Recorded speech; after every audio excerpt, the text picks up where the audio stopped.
لا حول ولا قوة إلا بالله العلي العظيم. بسم الله الرحمن الرحيم. الحمد لله الملك الحق المبين وهو رب العالمين، والصلاة والسلام على سيد المرسلين وخاتم النبيين وشفيع المذنبين والمخاطب بطه وياسين أبي القاسم محمد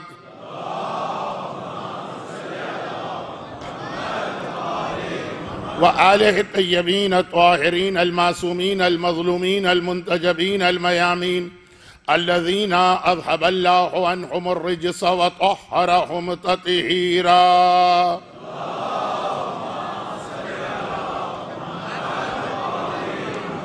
سيما على بقية الله في الأرضين وحجته على العالمين أجل اللهم له الفرج. أما بعد فقد قال الله عز وجل في كتابه المبين وفرقانه المتين وقرآنه المجيد: بسم الله الرحمن الرحيم. إن الله يأمر بالعدل والإحسان وقال: واتقوا الله الذي تساءلون به والأرحام.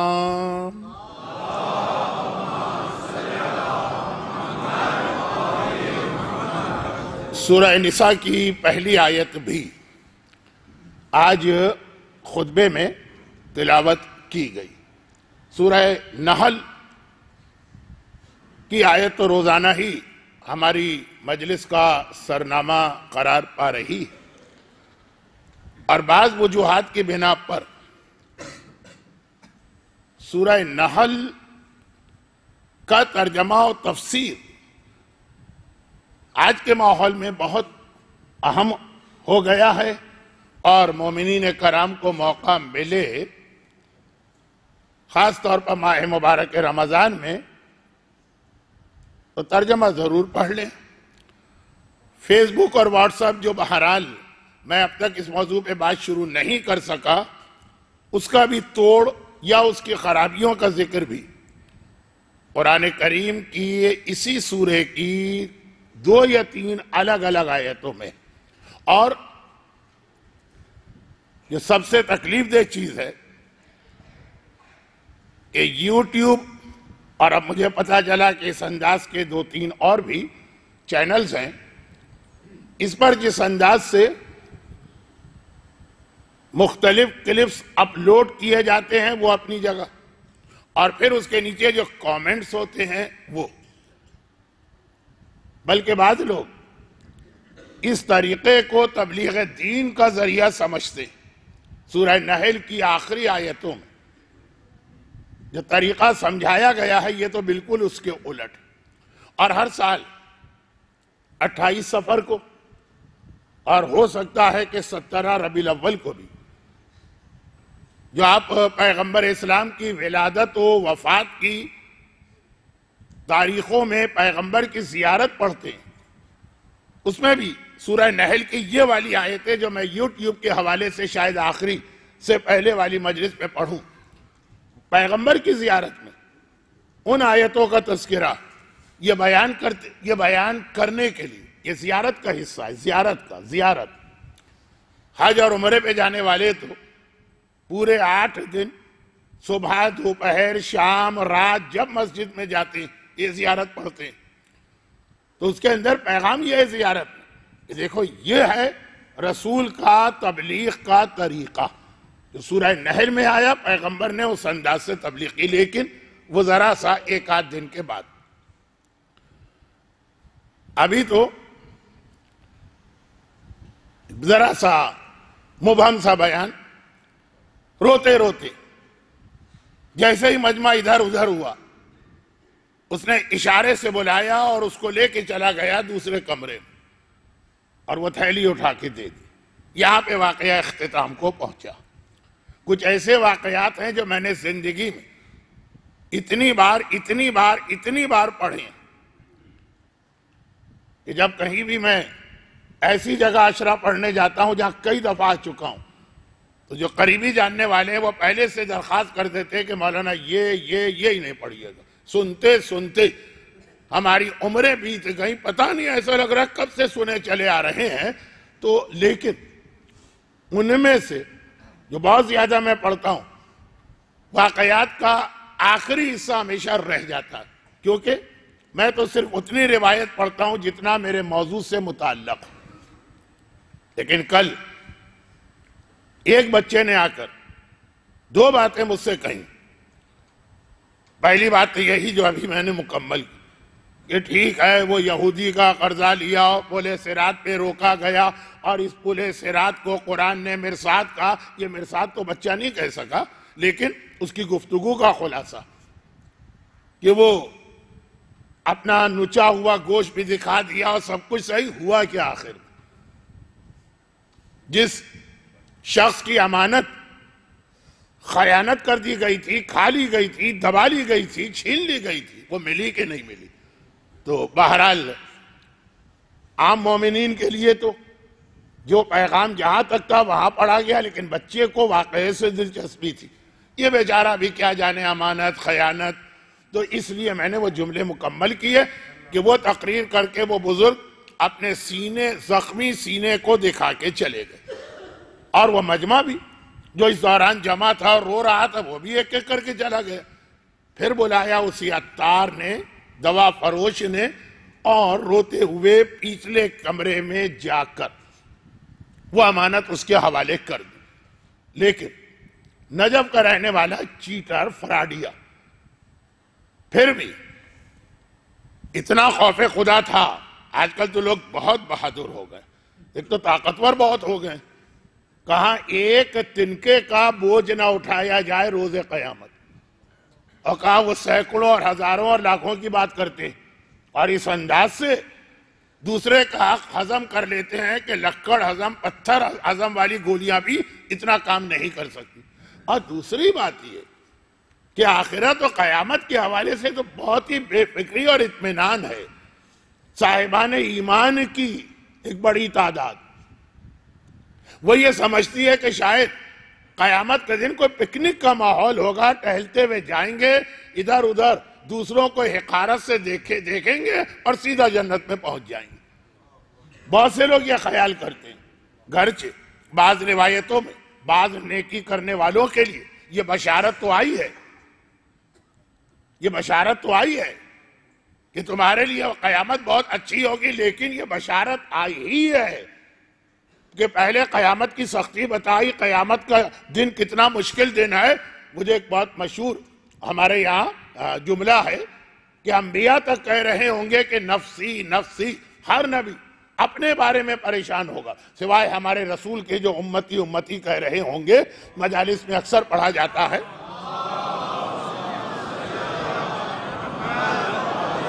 بعض اوقات میں فیصلہ نہیں کر پاتا ہوں کہ یہ بات اتنی مشہور ہے تو رکنے کی ضرورت ہے کہ نہیں. نوح، ابراہیم کا بھی نام، موسیٰ، عیسیٰ، جائیں گے پریشانیوں میں مبتلا لوگ اور وہ کہیں گے نفسی نفسی. صرف یہ ہے کہ رسول کی زبان پہ ہوگا میری امت میری امت. لیکن وہ سختی بتانے کے بعد وہ قیامت، سورہ حج کی پہلی آیت، یہ قرآن کا جملہ ہے، یہ قرآن کی آیت ہے، یہ کلام خدا. قیامت دن ایسا ہے کہ حاملہ عورتیں کے حمل گر جائیں گے اس دن کے دہشت سے، خوف سے. وہ دن تو جب آئے گا سو آئے گا.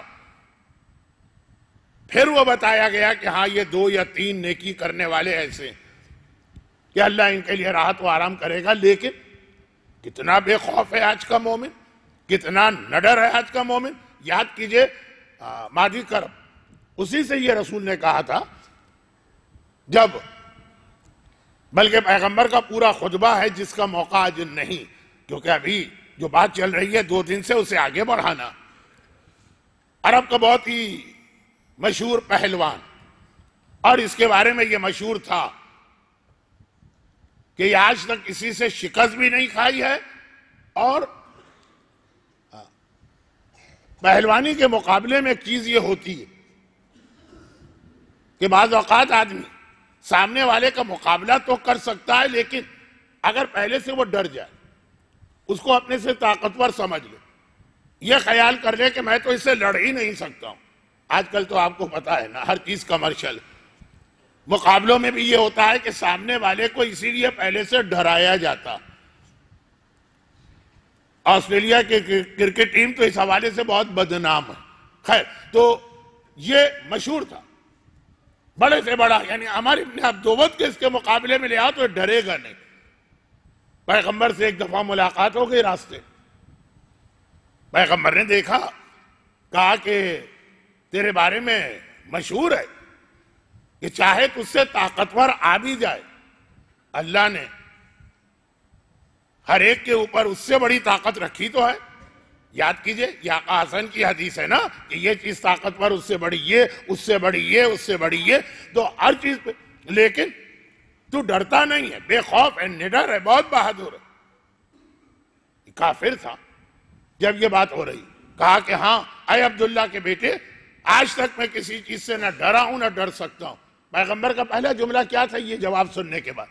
کیا قیامت سے بھی نہیں ڈرے گا؟ یہ پیغمبر کا اس کافر سے جملہ ہے. کیا اتنا تو بہادر اور نڈر اور بے خوف ہے کہ قیامت سے بھی نہیں ڈرے گا؟ تو اب آپ خود بتائیے اس کا سوال کیا ہوگا کہ قیامت ہے کیا چیز؟ کافروں کو ہر چیز آپ سمجھا دیجئے، سمجھ میں آ جائے گی. یہ قیامت سمجھ میں نہیں آتی ہے. سورہ یاسین کی آخری آیت اسی حوالے سے تو نازل ہوئی. رسالت، امامت سب سمجھ میں آ جائے گی، توحید بھی، آخرت نہیں. تو اس نے کہا آخرت کیا؟ پیغمبر نے کہا بیٹھ میں تجھے بتاتا ہوں آخرت کیا. اور پھر پیغمبر نے جو خطبہ دیا تو زار و قطار رو رہا ہے، آنکھوں سے آنسو جاری ہیں کہ اختتام خطبہ پر اسلام قبول کر لیتا ہے کہ اس سے مجھے بچنا ہے. تو وہ ایسا آدمی نہ ڈرنے والا ڈرا. ماشاءاللہ بعض صاحبان ایمان کا حوصلہ دیکھا کرے. اس کا بھی حق کھا لو، اس کے حق پہ بھی قبضہ کر لو، یہ دولت بھی آ جائے تو لے لو، امانت ہے تو خیانت کر لو، جھوٹے ڈاکیومنٹ بنانا پڑے تو وہ بنا لو. کتنے بے خوف، کتنے نڈر ہیں. پیغمبر کا جملہ میں نے کوٹ کیا. لیکن یہ بات کہاں سے نکلی تھی کہ 100 سال پہلے وہ واقعاً جو فراڈیا ہے، چیٹر ہے، لوگوں کا حق غصب کرتا، روتے روتے بے اختیار وہ بلاتا اور پچھلے کمرے میں لے جا کے امانت حوالے کرتا. اور یہاں پہ میں اتفاق سے کل کی مجلس میں اس کی وضاحت کر چکا کہ پچھلے کمرے میں لے جا کے امانت کیوں حوالے کی کہ اگر گناہ کیا بھی ہے تو اپنے گناہ کو چھپاؤ، اپنے گناہ پہ پردہ ڈالو، لوگوں کو دھوکہ مت دو مگر اپنے گناہ کو چھپاؤ. اسی لیے ایک فقہی مسئلہ بہت کم آج کل میں پڑھتا ہوں، لیکن پہلے تو میری مجالس میں مسئلے ہی ہوتے تھے. چھوٹا سا مسئلہ، ایک آدمی بظاہر لوگ بہت اس کی دیانت، امانت، عدالت، تقوی، کردار، کیریکٹر سے متاثر ہیں یا بہت زیادہ متاثر نہیں، لیکن اسے اچھا آدمی سمجھتے ہیں. ٹھیک ہے، سمجھتے رہے، ہم سے کیا تعلق. نماز کا وقت آ گیا، لوگوں نے اس سے کہا کہ نماز آپ کو پڑھانا، اور اسے تو پتا ہے کہ میں کیا ہوں. اسے معلوم ہے کہ میں گھر میں بیٹھ کے کیا گناہ کرتا ہوں، بلکہ بعض گناہ کبیرہ سے بھی بڑے گناہ اسے معلوم ہے. اب یہاں پہ منع کر رہا ہے وہ، لیکن یہ نہیں کہہ سکتا کہ بھائی میرے پیچھے نماز پڑھ رہے ہو میں شرابی ہوں. یہ نہیں کہہ سکتا. میرے پیچھے نماز پڑھ رہے ہو میں تو حرام کاری کے گناہ میں مبتلا ہوں. یہ نہیں کہہ سکتا. ہاں وہ یہ کہہ سکتا ہے کہ نہیں میں اپنے آپ کو اس قابل نہیں سمجھتا، میں اپنے آپ کو اس کا اہل نہیں سمجھتا، میں نماز جماعت کی ذمہ داری نہیں لے سکتا. اور ایسے جملوں کو ہم لوگ سمجھتے ہیں کہ یہ آدمی انکسار میں کہہ رہا ہو، یہی سمجھیے. وہ یہ کہے تو آپ یہ نہ سمجھیے کہ جو اندر شراب پیتے ہوں گے گھر میں بیٹھ کر، یہی سمجھیے کہ وہ انکساری میں کہہ رہے ہیں، اپنے اعمال کو جھوٹا سمجھ رہے ہیں، اللہ سے ڈر رہے ہیں. آپ یہی سمجھیے. لیکن اب بات آپ کی نہیں، یہ بات اس آدمی کی. کیا کرے آخر میں؟ مسئلہ ہے نا کہ اگر وہ نماز پڑھا دے یہ کہہ کر کہ بھائی میں یہ ذمہ داری لینے کو تیار نہیں، اور وہ پڑھا دے کیونکہ پبلک پڑھنا چاہتی ہے تو نماز جماعت ہو گئی. بلکہ جو اصل مسئلہ ہے وہ یہ کہ وہ منع کرتا رہا، لیکن ادھر اس نے نماز شروع کی، ادھر آپ اس کے پیچھے صف بنا کے بغیر اس سے پوچھے، بغیر اس سے اجازت لیے، اور آپ نے جماعت شروع کر دی. آپ کی جماعت ہو گئی. چاہے وہ آدمی غلط ہو، آپ کو نہیں معلوم تھا، آپ اسے اچھا سمجھ رہے تھے، جماعت ہو گئی. گرچہ پھر آخر میں ایک جملہ آئے گا کہ نماز جماعت کا جو بینیفٹ امام کو ملتا ہے وہ اس کو نہیں ملے گا، جو مامون کو ملتا ہے وہ ان لوگوں کو مل جائے گا۔ تو بات گھوم پھر کے، کیونکہ میں دیکھ رہا ہوں کہ مسئلہ شرعی سے ہر ایک کو دلچسپی نہیں ہوتی، اور مسئلہ شرعی وہ چیز ہے کہ ایک بار میں تفصیل میں گیا تو میری تو ساری زندگی مسائل بیان کرتے ہوئے گزری ہے، پورا عشرہ اس کی نظر ہوگا۔ اور آج کی مجلس میں تھوڑی دیر کے بعد چند مسائل کا بیان بھی آنے والا، اور وہ اس لیے بھی کہ وہ میرے موضوع کا حصہ، اور اس لیے بھی کہ جس امام معصوم کی یہ راتیں شروع ہو چکی، کل تو باقاعدہ شہادت کی شب ہے، اس امام معصوم کی امامت آغاز ہوتا ہے ایک مسئلے کے بیان سے۔ یہ دیکھا جاتا ہے کہ ہر امام جب امامت شروع ہوئی تو پہلا واقعہ، پہلا اس کا تعارف، پہلا اس کا انٹروڈکشن کیا تھا، یہ دیکھا جاتا۔ چوتھے امام کی امامت شروع ہوتی ہے، جلتی ہوئی آگ، خیمے جل رہے ہیں، پورا خاندان آخری خیمے میں آگ کے بیچ میں کھڑا، اور زینب کبریٰ شانہ ہلا کے کہہ رہی ہے سجاد بیٹا تیری پھوپھی تیری امامت میں پہلا مسئلہ یہ پوچھنے آئی۔ یہ تو امام ہی وہ ہے جس کی امامت کا آغاز حلال و حرام و واجبات کے مسئلے سے ہوا، حجاب نہیں، حجاب تو آئی لیکن مسئلہ پوچھا گیا۔ تو اس اعتبار سے تو میرے موضوع کا حصہ بننے والے ایک دو مسئلے، اور پھر جس امام کی امامت کا بیان کیا جا رہا ہے وہ امام کی سیرت آغاز یہاں سے، اور پھر تو بہت آگے۔ ہمارے پاس تو یہ معلومات ہی نہیں کہ چوتھے امام نے 35 سال کس طرح سے امامت کی ذمہ داری ادا کی، لیکن اب بات تمہید میں بہت وقت گزر گیا۔ ایک تو یہ بات تھی امانت واپس کر دی اور اپنا گناہ چھپا کے واپس کی، تاکہ دونوں احکامات دین پہ عمل ہو جائے۔ مگر کل والا جملہ دوبارہ دہرا رہا ہوں، دوبارہ۔ آپ یقیناً دل میں کہہ رہے ہوں گے کہ مولانا کل والا کیا، آپ تو ہر ہی چیز دوبارہ دہراتے ہیں، لیکن یہ اتنے جلدی دوبارہ دہرا رہا ہوں۔ نیکیاں اور گناہ وقت اور جگہ کے بدلنے سے ان کے اجر اور عذاب میں اضافہ ہو جاتا۔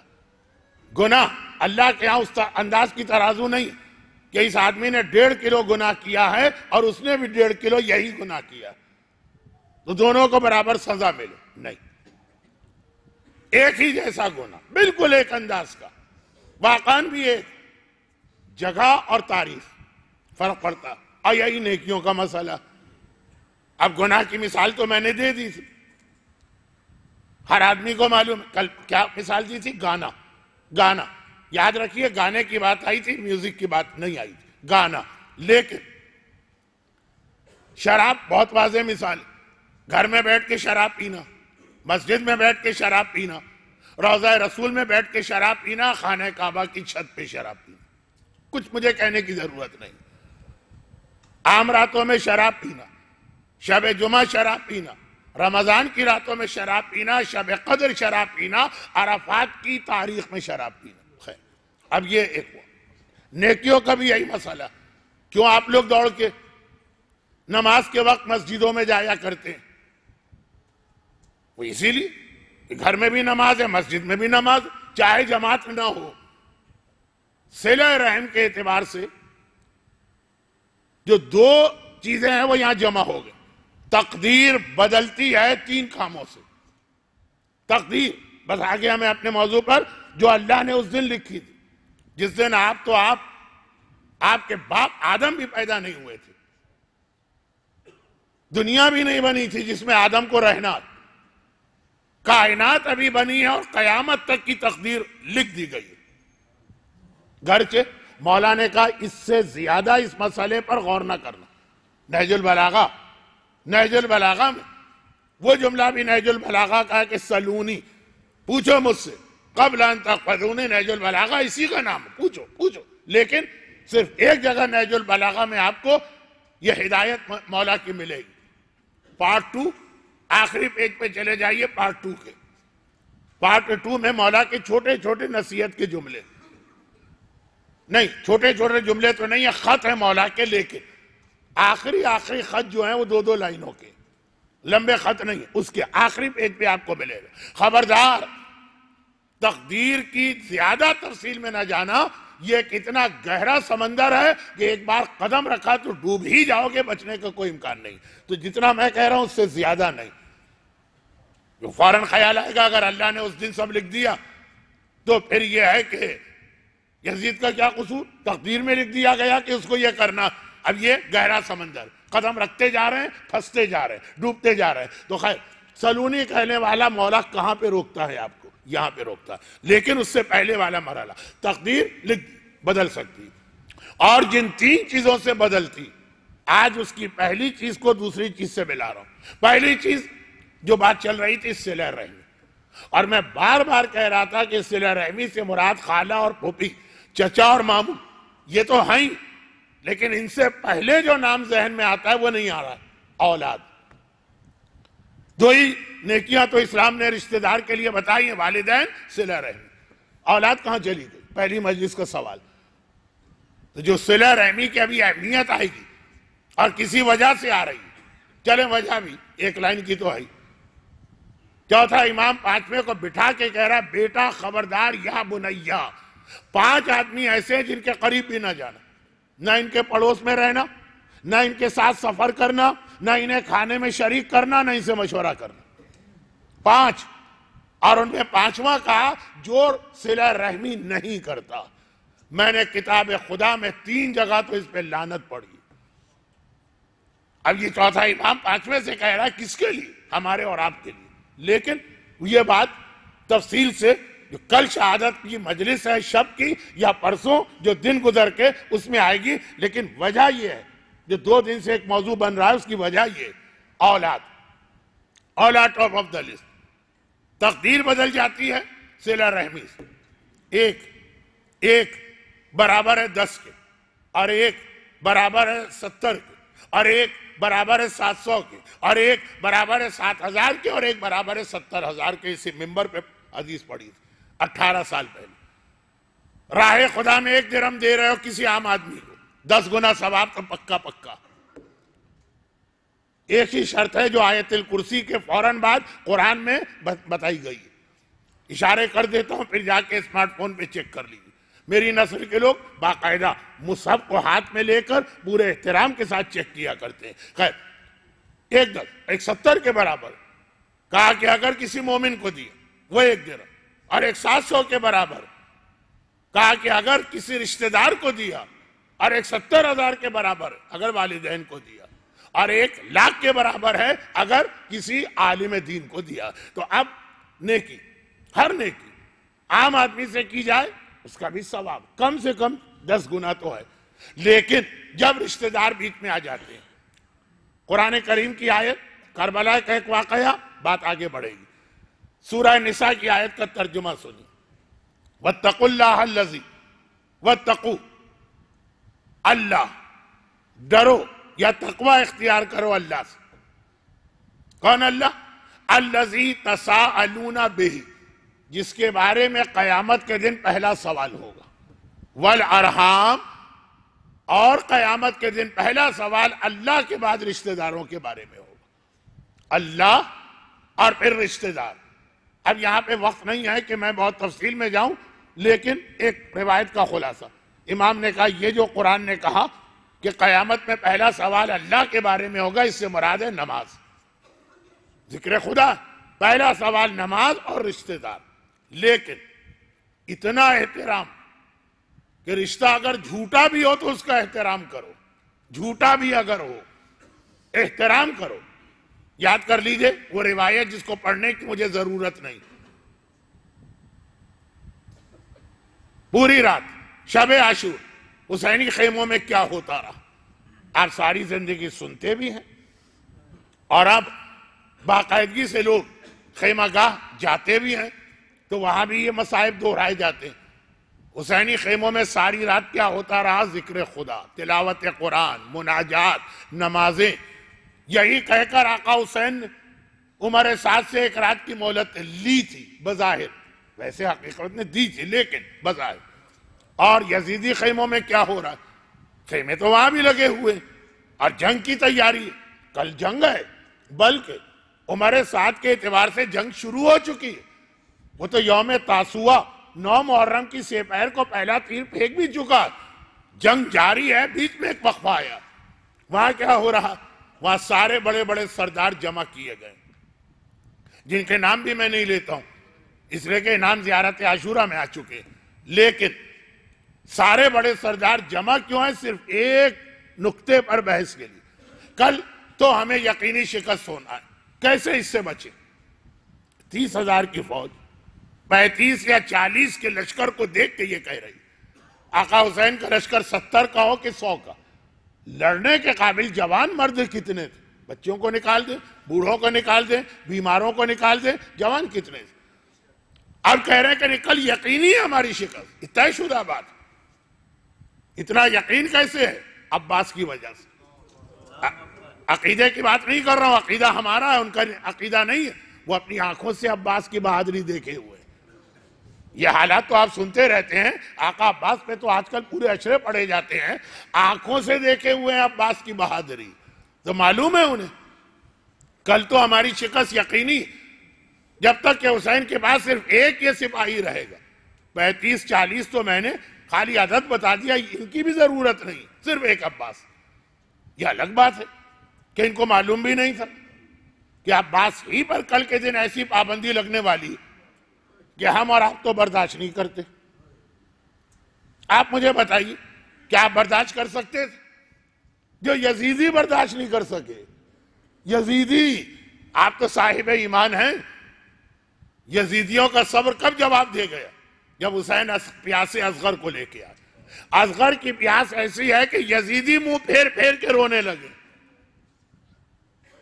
پورے جہاد کربلا میں عمر سعد کو اتنا پریشان آپ نے نہیں دیکھا ہو. مشق عباس میں بھی پریشان تھا، لیکن وہ بات کی وجہ سے. اگر یہ پانی پہنچ گیا تو اصغر کی وجہ سے پریشان موقع پر وہ بغاوت ہونے والی ہے. جس اصغر کی پیاس نے یزیدیوں کو رلا دیا، آپ کے سامنے وہ اصغر پیاسا اس طرح سے تڑپ رہا ہوتا اور آپ کے پاس طاقت ہوتی. بات مجبوری کی الگ بات، طاقت ہوتی، آپ رک سکتے تھے، آپ صبر کر سکتے تھے. آپ آقا سے بھی کہتے کہ مولا آپ کا حکم اپنی جگہ، اللہ زیادہ سے زیادہ ہمیں جہنم میں جلائے گا نا، اصغر کی پیاس بجھانے کے لیے ہم کو جہنم میں جلنا بھی گوارا. یہی کہتا ہے ایک عام مومن.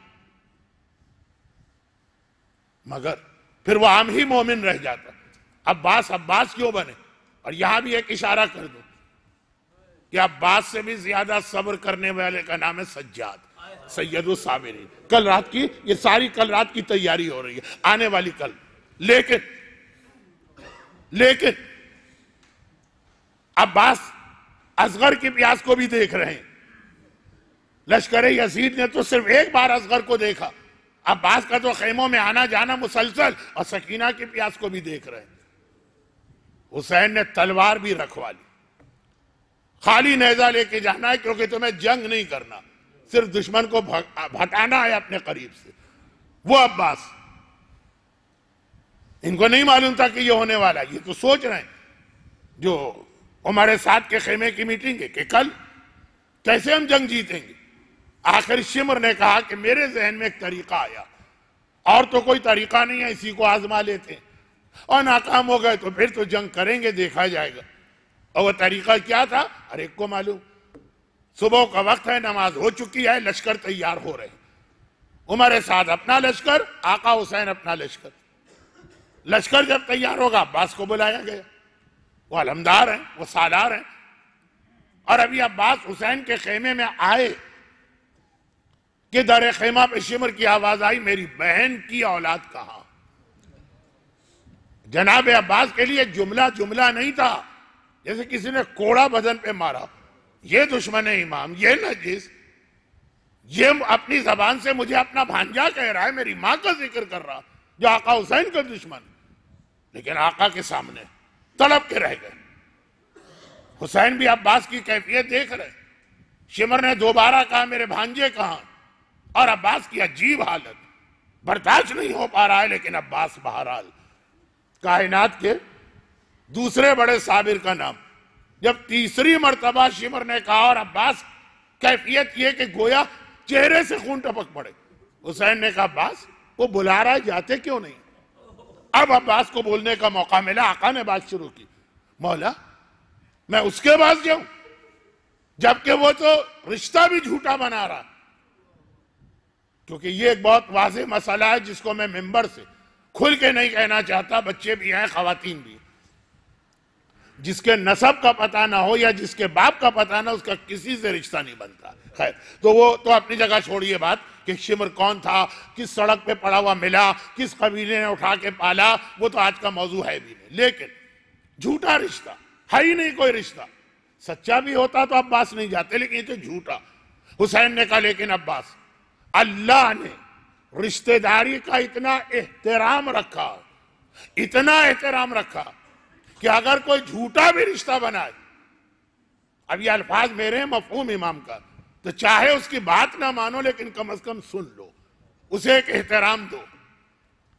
اور ڈرتے ڈرتے یہاں پہ ایک بات میں کہہ رہا ہوں، پتہ نہیں میں یہ بات واضح کر پاؤں کہ نہیں کر پاؤں، مثلا معصومین کی بعض ایسی تصاویر بازار میں ہیں جو غلط، وہ امام کی تصویر نہیں۔ امام معصوم کی کوئی تصویر روئے زمین پہ موجود نہیں۔ تصویر سے میری مراد وہ پکچر جو ہاتھ سے بنائی جاتی، لیکن آپ کو نہ صرف یہ کہ نظر آئیں گی بلکہ بعض علاقوں میں تو بہت زیادہ جگہ جگہ بکتی بھی ملیں گی آپ کو، ہر تیسری دکان میں، سڑک کے اوپر بھی لوگ بعض اوقات اس کو بچھا کے بیچنے لگتے ہیں۔ ہمیں معلوم ہے کہ غلط تصویر، ہمیں معلوم ہے کہ مولا ایسے نہیں تھے، ہمیں معلوم ہے کہ جس امام سے یا آقا عباس سے منسوب ہے، لیکن اس کا احترام کرنا، مجھے وہ ہے ہی نہیں تصویر ان کی، تو احترام کیا؟ کہ اس لیے کہ ایک نسبت آ گئی ہے، غلط نسبت ہے، جھوٹی نسبت ہے، لیکن قابل احترام سے ایک نسبت ہے، اس لیے احترام کرنا۔ اب یہ جو تصویر کا مسئلہ ہے، وہی مسئلہ میں بتا رہا ہوں کہ آقا نے یہی ایک اصول دیا، جس اصول میں بعد میں 50 مسئلے حل ہو سکتے ہیں، مگر جو آلریڈی مسئلہ اس کو تو حل کروں، 50 کی بات چھوڑیے، تصویر کی اس لیے مثال دی کہ بہت واضح مثال ہے۔ عباس جھوٹا رشتہ، یہ رشتہ ہے نہیں، لیکن پھر بھی وہ رشتہ داری کا نام لے کے آیا۔ اگر خالی تیرا نام لے کے پکارتا عباس کہاں آ جائے، میں کبھی تجھ سے نہ کہتا، لیکن اس نے کہا بھانجے۔ اور یہ وہ چیز ہے جو ایک بار چوتھے امام کی سیرت میں دیکھ لیجئے، یہ 2-3 دن سے میں ہلکے ہلکے اشارے بھی کر رہا ہوں اور بہرحال اپنے موضوع پر بھی ہوں۔ یہ واقعہ آپ نے کئی بار سنا، اس لیے بہت جلدی سے مکمل کر دوں۔ یہ اصل میں بچوں کو سنا رہا ہوں۔ کل کے بچے کے سوال نے مجھے بتایا کہ بچے کچھ سن رہے ہیں اور کچھ سمجھ رہے ہیں۔ یہ واقعہ میں نے بہت پڑھا، اگرچہ کافی عرصے سے اس لیے نہیں پڑھا کہ بعض لوگوں نے اس سے غلط نتیجہ ایک نکال لیا۔ واقعہ بہت مشہور، چوتھے امام کا ابھی بچپنا تھا، بچپنا بھی نہیں، 10 دن کے بھی نہیں تھے کہ ان کی والدہ جناب شہربانو کا انتقال ہو گیا۔ خیر امام کو تو ضرورت بھی نہیں ہوتی نہ باپ کی نہ ماں کی، یعنی تربیت کا محتاج نہیں ہے امام، لیکن دنیاوی اعتبار سے اب ماں نہ رہی۔ جناب شہربانو شہزادی تھی، شہزادیاں جب گرفتار ہوتی ہیں تو اکیلے نہیں ہوتی ہیں، ان کے ساتھ جو ان کی کنیزیں ہوتی ہیں وہ ساتھ نہیں چھوڑتی ہیں۔ تو کئی کنیزیں تھیں، شیرین، ہندا، جو آپ نام سنتے۔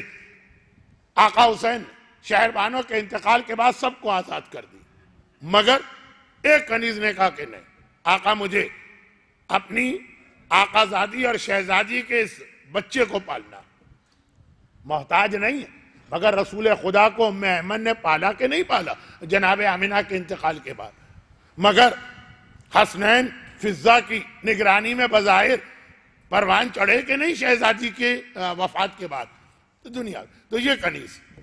اب امام اس عمر پہ پہنچ گئے اور وہ کنیز اتنی ہی ضعیف ہو گئی۔ امام کا دسترخوان ابو حمزہ سمالی کے حوالے سے 2 دن پہلے بھی ذکر ہوا، فرماتے ہیں کہ میں یہ نہیں چاہتا کہ یعقوب کی کہانی میرے گھر میں ریپیٹ ہو، لیکن خود امام گھر کے اندر بیٹھ کے کھانا تناول فرماتے ہیں، باہر تو دسترخوان ہے سب کے لیے۔ اس کی ایک بنیادی وجہ تو یہ کہ لوگ آ کے صبح کا ناشتہ کرتے ہیں، چوتھا امام ساری زندگی روزے سے رہا، مزید یہ کنیز کا جملہ کل آئے گا۔ تو اب جب امام دسترخوان پہ بیٹھے تو گھر والے ایک ساتھ تو سب نہیں آتے، کوئی آج ہے کوئی کل ہے، اگر کبھی وہ کنیز آ کے بیٹھ جائے امام اس کے ساتھ کھانا نہیں کھاتے۔ یاد کیجئے کئی بار کا سنا ہوا۔ ایک دن ہمت کر کے کسی گھر والے نے پوچھ لیا، مولا آپ کا صبر مشہور اور آپ کا اخلاق مشہور اور آپ اپنے دادا کی مکمل تصویر، اگر کوئی غلطی ہو بھی گئی ہے تو نظر انداز کیجئے، معاف کیجئے۔ امام نے حیران ہو کے پوچھا کون سی غلطی، کیا بات کر رہے ہیں؟ کہا یہ جو کنیز جس نے آپ کو ساری زندگی پالا اور آپ نے بھی، جو اہل بیت کا اخلاق ہے، ہمیشہ اسے امی امی میری ماں کہا، تو آپ جو اس سے ناراض ہیں کب تک یہ ناراضگی رہے؟ جتنا سوال کرنے والا سوال کرے اتنا امام حیران ہو، ناراضگی کیسے، کہاں سے ہی بات آئی؟ میں بہت بات کو پھیلا بھی رہا ہوں اور پھیلا نہیں بھی رہا ہوں، خبر کہاں سے آ گئی؟ جیسے ہم اور آپ اگر بات کرتے پتہ چلا واٹس ایپ پہ میسیج آ گیا تھا، تو بھائی کہاں سے ہی خبر آ گئی؟ کہا مولا ہم نے دیکھا آپ کبھی ان کے ساتھ دسترخوان پہ کھانا تناول نہیں فرماتے، اگر بیٹھ بھی جائیں تو بیٹھ جاتے ہیں۔ کہا ناراضگی نہیں، یہ ان کا احترام ہے۔ کھانا سجا ہوا، ہو سکتا ہے کسی روٹی کی جانب میرا ہاتھ بڑھ جائے، لیکن اس سے پہلے ان کے دل میں خیال آیا ہو کہ روٹی تو مجھے لینا، ان کے دل میں خیال آیا ان کی پسند کی چیز پہ میرا ہاتھ چلا گیا، کہیں یہ بھی اللہ کے یہاں ماں باپ کے حق میں کمی نہ لکھی جائے۔ یہ کون سی ماں کا تذکرہ جو حقیقی ماں ہی نہیں، ایک رشتہ نسبت والا رشتہ۔ لیکن معصوم، جو بات میں کہنے جا رہا تھا کہ معصوم نے کہا بعض چیزیں قابل احترام ہوتی ہیں، غلط بھی ہو جھوٹی بھی ہو۔ یہ جو آج کل بچے بچیاں والدین سے بد زبانی کرنا، بد اخلاقی کرنا، روڈ بننا، بدتمیزی کرنا، ان کی توہین کر دینا، ایک بار بات دوبارہ واپس وہاں جائے کہ سمجھ میں آئے کہ میں کہنا کیا چاہ رہا ہوں۔ صلہ رحم کہا جھوٹا بھی رشتہ بنا کے آئے تو اس کا احترام، تو اگر واقعاً سچا رشتہ، اور جو آغاز میں نے کہا کہ آغاز ہوگا اولاد سے، کل بتایا کہ صحیح اولاد۔ اب یہاں پہ رک کے ایک بات، مسلسل پہلے دن سے قرآن کریم کی جس آیت کی میں تلاوت کر رہا ہوں وہ آیت اس مسئلے کو اور واضح کرتی، ان اللہ یامر بالعدل والاحسان وایتاء ذی القربی وینہی عن الفحشاء والمنکر۔ دیکھیں میں نے اپنا وہ جملہ روک دیا جو بعد میں مکمل ہو سکتا ہے کہ صلہ رحمی تقدیر بدل دیتی ہے، نہیں، اب چوتھے امام کی شہادت کی مجلس بہت قریب آ گئی، مجھے موضوع پہ پہنچنا، تو یہ انشاءاللہ جملہ مکمل ہوگا۔ لیکن ابھی تک بھی جو بات ہوئی رحم، رشتہ دار، لیکن اگر جھوٹا رشتہ بھی ہو لیکن نسبت ہو، مثلا بہت ڈرتے ڈرتے ایک بات کہہ رہا ہوں، آج کل ہماری قوم کے پاس فقہ کی معلومات کم ہو گئی، ویسے ماشاءاللہ معلومات بہت ہیں، قرآن زیادہ آج کل کے بچے پڑھتے ہیں، دعائیں زیادہ پڑھی جاتی ہیں، حدیثیں زیادہ آپس میں ایکسچینج کی جاتی ہیں، تاریخی واقعات پہ زیادہ ڈسکشن ہوتا، لیکن جو اصل علم ہے اسلام میں، جو چوتھے امام کی امامت کا آغاز، وہ کم ہو گیا۔ چنانچہ بعض اوقات ممبر سے کوئی بات کہتے ہوئے ڈر بھی لگتا ہے، لیکن کہہ رہا ہوں، اور وہ یہ کہ مثلا ماں کا اتنا احترام ابھی آپ نے سنا، کیا سوتیلی ماں کے بھی یہی حقوق؟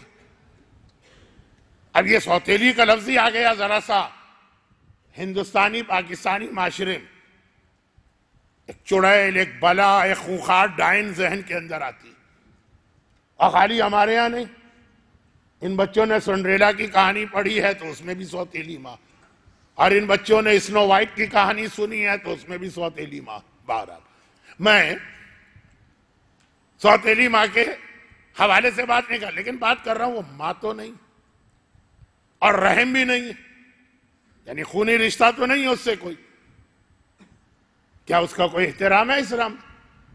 کیا اس کی کوئی عزت کرنا ہوگی؟ یا اسی طرح سے سوتیلا باپ، یہ عجیب بات ہے، سوتیلے بھائی بہن کا احترام واجب ہے کیونکہ کسی ایک کے ذریعے سے وہ آپ کے بھائی بہن بن رہے ہیں، لیکن سوتیلی ماں حقوق تو نہیں ہے اس کے، خاص طور پر یہ مسئلہ بہت واضح ہے، لیکن ایک آدھ گھر میں غلطی ہوئی، اس لیے میں نے کہا کہ الگ سے تو تقریر کا وقت نہیں ملے گا، چلتے چلتے ایک جملہ کہہ دوں، میراث میں سوتیلی ماں کا کوئی حصہ نہیں ہوتا، یعنی اپنی میراث میں اگر یہ لڑکا مرا، باپ مرا تو اس کی بیوی کے طور پہ وہ حصہ لے جائے، لیکن اگر ہم مر گئے اور ہماری ایک سوتیلی ماں، تو اس کو کوئی حصہ نہیں ملے گا میراث میں، یا الٹا ہماری سوتیلی ماں مر گئی تو ہمیں اس کی میراث میں کوئی حصہ نہیں ملے گا۔ میرے اعتبار سے یہ مسئلے بہت واضح تھے، لیکن ایک آدھ خاندان میں حال ہی میں یہ غلطی ہوئی ہے، اور اس غلطی کا خلاصہ یہ کہ مال حرام یہاں سے وہاں پہنچ گئے، جو بالکل حلال پاک پاکیزہ پابند خمس و زکوٰۃ و فطرہ آدمی کا مال تھا، لیکن حرام بن گیا آگے کے مرحلے میں جا کر۔ تو ادھر زیادہ توجہ نہیں دے رہا ہوں، لیکن ایک بات آگے پھر بھی کہا احترام کرو، وہ ماں تو نہیں کا نسبت تو ہے، لیکن بہت ہی یہ ویلڈ قسم کا فقہی مسئلہ ہے اسلام کے اندر۔ مگر یہ آخر اس مسئلے کے پیچھے اسلام ہاتھ دھو کے کیوں پڑ گیا؟ وجہ کیا ہے؟ اتنی اہمیت کے زمانے کے امام کا جملہ یاد رکھیے، میں غائب ہوں، تم لوگ رشتہ دار کا حق ادا نہیں کرتے، اس لیے جنت کا دروازہ کربلا کے میدان میں آقا حسین کے خیمے کا دروازہ، اور جتنی حدیث ہے، اور وہ ملتا ہے ربط جا کر میرے ایک جملے سے۔ کربلا کا واقعہ چوتھے امام کی امامت کا پہلا دن تھا، اور پھر وہ 1 سال کی قید، اس کے بعد کے 34 سال کیا تھے؟ چوتھے امام کی امامت کے باقی 34 سال کیا تھے؟ یہ بہت ہی واضح طور پہ بیان کر دیا جائے کہ کربلا کی وجہ سے چوتھے امام کی امامت میں کسی دشمن اہل بیت کو ان پر ظلم کرنے کی ہمت نہ ہوئی پہلے سال کے بعد۔ پہلے سال میں تو قیامت کے ظلم ہو گئے، مدینے آنے کے بعد ایک سے ایک ظالم حکمران گزر رہا ہے مسلمانوں، چوتھے امام کو کوئی بھی ہاتھ نہیں لگا رہا۔ خاص طور پر جب مدینے پہ اٹیک کیا یزید کی فوجوں نے، تباہ کر دیا مدینے کو، چوتھے امام کا پورا گھرانہ محفوظ رہا، اور اتنا زیادہ محفوظ رہا، اتنا زیادہ کہ ایک طرح کا یہ حکم تھا کہ جو اس گھر میں پناہ کے لیے چلا جائے اسے بھی کوئی ہاتھ نہیں لگا سکتا۔ کتنی خواتین نے اپنی عزت بچانے کے لیے، کیونکہ مدینے کے اس اٹیک میں کیا کیا ظلم نہیں ہوا، کتنی خواتین نے اپنی عزت بچانے کے لیے چوتھے امام کے گھر میں آ کے پناہ لی۔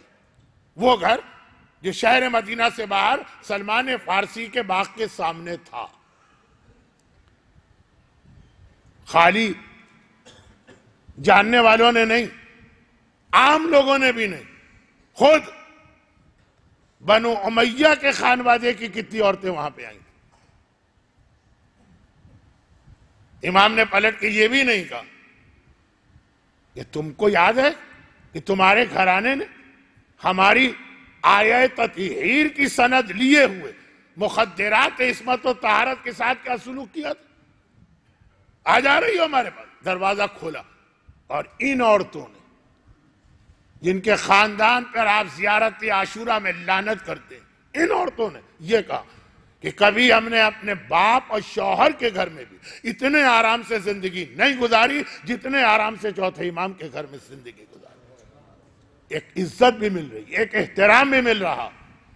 ہم اور آپ تو نہیں دے سکتے ایسے خاندان کو چوتھا امام، لیکن سوال یہ ہے کہ جب مدینے کا ہر گھر ظلم کا نشانہ بن رہا، چوتھا امام جو تو سب سے زیادہ ظالموں کی نگاہوں میں کھٹک رہا، اس کے گھر کا اتنا اچھا پرسکون ماحول، اور ظالم کی فوجیں دیکھ بھی رہی ہیں، اور پھر بھی ان کے پاس یہ اسٹینڈنگ آرڈر کہ چوتھے امام کی کسی پراپرٹی میں داخل نہ ہونا، کسی مسجد النبوی میں گھوڑے لا کے باندھے گئے، ممبر پہ بندر بٹھائے گئے، شراب پی گئی، چوتھے امام کی کوئی بھی پراپرٹی۔